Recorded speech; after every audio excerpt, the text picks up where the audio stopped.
Outside the bookshop established by his family more than a century ago, Radwan Sarakbi reflects on the momentous change that's come to Syria since the toppling of Bashar al-Assad. For the regime, selling drugs was far less of a threat than selling books. Books prompt people to grow and think about their circumstances. The way the intelligence services were monitoring and censoring books was suffocating. The Al Firdaus Library and Publishing House sits on a corner of Al Halbouni Avenue, a historic part of Damascus full of booksellers and bookstores, the main reason why it was an important target for security agents.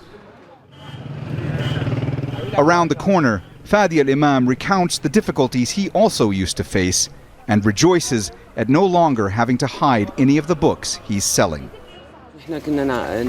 We provided books that were banned or political in nature to people we trusted, and we found ways to hide them.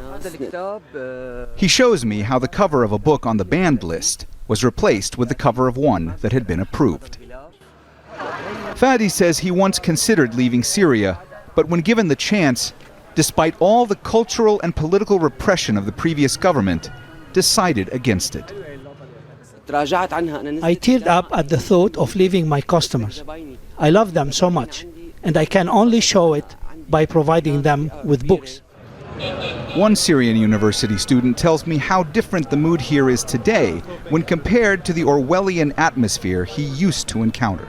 There was a lot of fear around books especially. It always felt like if you've ever read 1984, like The Big Brother, so it felt like there's no more Big Brother anymore. But severe censorship isn't the only reason these establishments have suffered. The streets of this neighborhood used to be lined with many more bookstores, but the economic toll of the war, combined with sanctions, have forced many to close their doors for good. Radwan, for one, knows well the emotional bond formed between a book and a reader. Book lovers in Damascus come here at times just to smell the scent of books, even if they can't buy them. That's why I sometimes loan them books free of charge. For the booksellers of Al Halbouni Avenue, many challenges may remain, but a new chapter has begun.